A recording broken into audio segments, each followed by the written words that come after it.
ناظرین آج بات کرتے ہیں مثانے کی گرمی پہ۔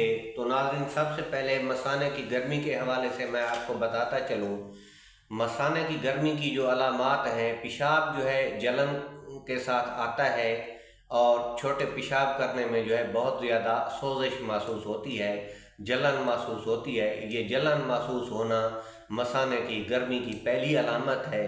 اس کے علاوہ جو دوسری علامت ہے، پیشاب کرنے کے بعد بھی تھوڑے تھوڑے قطرے آتے رہتے ہیں، اور تیسری مہلک علامت ہے، جب لوگوں کو وہ علامت ظاہر ہوتی ہے تو پھر لوگ جو ہے دوائیاں لینے شروع ہو جاتے ہیں۔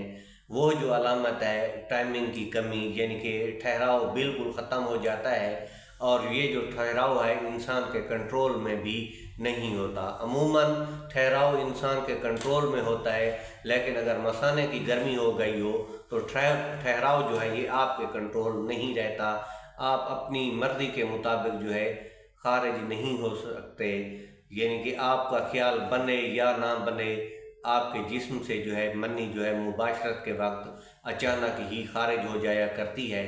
اور مثانے کی گرمی کی ایک علامت یہ بھی ہے، جب جسم سے یہ منی کا جب اخراج ہوتا ہے تو ایسے ہوتا ہے کہ جیسے چھوٹا پیشاب خارج ہو گیا ہو، کوئی لذت وغیرہ بھی نہیں ہوتی۔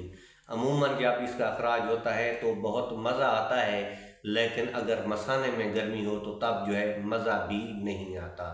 تو اس کا لاجواب اور مجرب نسخہ جو بتا رہا ہوں، آپ نے اس کو بارہا سن بھی رکھا ہوگا، لیکن یہ ہے کہ آپ اتھینٹک نہیں پا رہے ہوگے کہ یہ اتھینٹک ہے یا نہیں ہے۔ میں آج آپ کو بتا دوں بالکل 100% یہ اتھینٹک ہے۔ آپ نے گوند کتیرا لینا ہے، اس کو جو ہے آپ نے اچھی طرح صفوف کر لینا ہے۔ جب یہ صفوف تیار ہو جائے تو 1 چمچ جو ہے آپ نے دودھ کے اندر سوک کر کے رکھ دینا ہے۔